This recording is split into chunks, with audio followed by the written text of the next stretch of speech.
All right, in this problem, we are asked to evaluate the limit.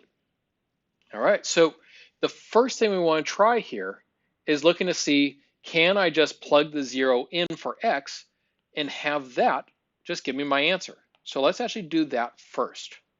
So if I plug in 0 for all the x's, I end up first having to do e to the power of 0, which is going to give me 1, and 1 plus 0 is just going to be 1. And then I have 1 over 0, which in the context of our limits here is going to equal infinity. And so then this is 1 to the power of infinity. Now, we don't know what 1 to the power of infinity is. That's actually one of the indeterminate powers. And so that tells us this one's going to get a little bit more complicated. We're going to be going through this whole process. We already tried finding the limit using prior methods because we tried plugging in the zeros and tried direct substitution and saw that that did not work for us. So then that leaves us with L'Hopital's rule. All right, so notice what our process is going to be from there. We're going to write y equals on the other side with the limit. Then we're going to take the natural log of both sides, and then we're going to write it as a product. And then we'll use L'Hopital's rule to deal with the indeterminate product. So let's go ahead and do that here. So I first write it as the limit of y equals the limit of my function. And then I'm going to do the natural log of both sides, keeping that limit notation there. And now that I have the natural log, I'm going to use that to pull this exponent down and out of the logarithm. Once we've gotten to this point, we now can go ahead and write it as a quotient. Now in this case, it's actually fairly conveniently set up because it's going to be fairly easy to make that into a fraction because it already is a fraction.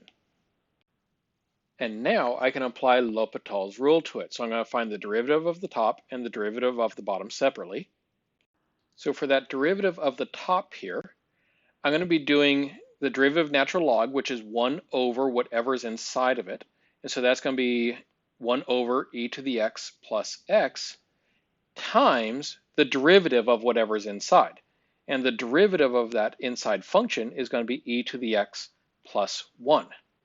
Now, that is then all over the derivative of the bottom. And the bottom just gives us 1 as our derivative because the derivative of x is just 1. And so already this is simplifying down quite a bit. We didn't have to do a lot of extra work there. And before I substitute in, I'm going to go ahead and just simplify that a little bit. So I'm going to write it as e to the power of x plus 1 all over e to the power of x plus x. And now I can try direct substitution.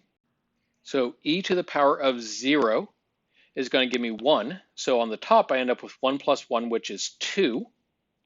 And on the bottom, I'm again doing e to the power of 0, which is going to still be 1. But in this case, it's going to be 1 plus 0, so that's just going to equal 1. So the whole thing then just ends up equaling 2. All right, now remember, we are not done because this is what the natural log of y equals.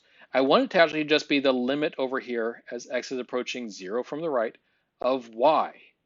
In order to do that, I do e to the power of both sides, and so that is why it's going to equal e squared. That is the final answer for this problem, is that the whole thing just equals e squared.